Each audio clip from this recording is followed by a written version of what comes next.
Bad people sometimes live easy lives. Good people sometimes die tragic deaths.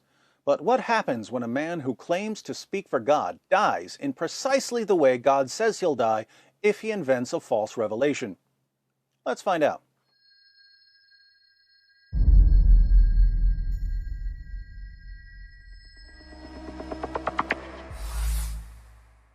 Following his conversion, the Apostle Paul spent about 3 decades preaching the gospel.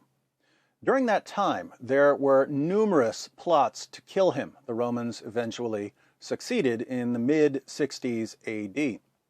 Because Paul was a Roman citizen, he was executed by beheading rather than by crucifixion. Since Paul had been preaching to the Roman soldiers and leaders, his martyrdom served as a witness to the very people who executed him. Our word martyr comes from a Greek word meaning witness.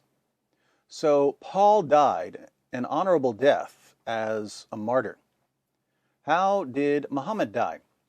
Well, after Muhammad and his followers had attacked the Jewish settlement at Khaybar, a Jewish woman whose father, uncle, and husband had all been slaughtered by Muhammad's followers offered to cook a meal for Muhammad and his companions. And as we all know, if a woman whose family you've just butchered offers to cook you a delicious meal, you say yes. So Muhammad gladly accepted the invitation.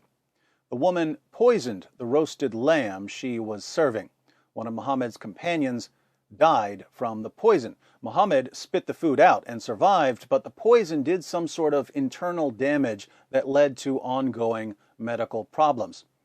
A few years later, Muhammad complained to the mother of the man who had died from the poison that he could feel the poison killing him too. The History of At-Tabari, Volume 8, page 124. The messenger of God said during the illness from which he died, the mother of Bishr bin al-Bara had come in to visit him. Bishr, at this very moment I feel my aorta being severed because of the food I ate with your son at Khaybar.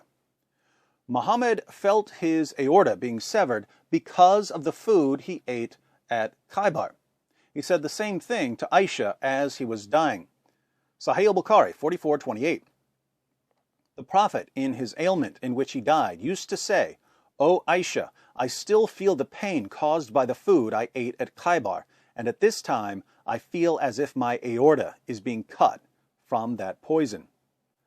I should point out that the words "as if" are not in the Arabic. Muhammad doesn't say he feels as if his aorta is being severed. He says that he feels his aorta being severed from the poison.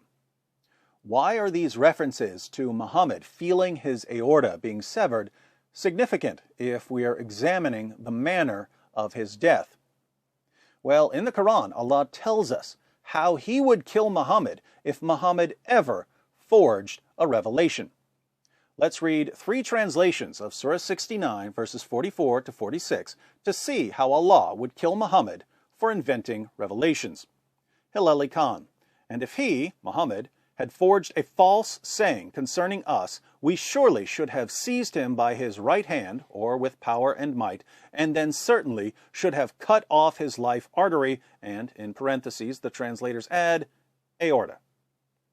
Pickthall, and if he had invented false sayings concerning us, we assuredly had taken him by the right hand, and then severed his life artery.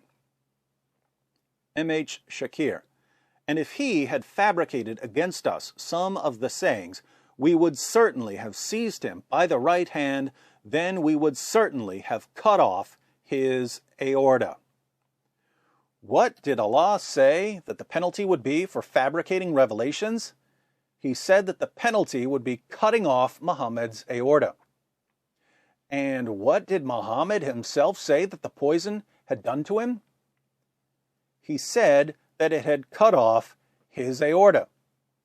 So while Paul died an honorable death as a martyr, Muhammad died a disgraceful death as a false prophet. Given Muhammad's treatment of women, Jews, and followers of Jesus, it's almost poetic that he was killed by a lamb given to him by a Jewish woman, ultimately severing his aorta confirming his status as a false prophet. Humiliations galore.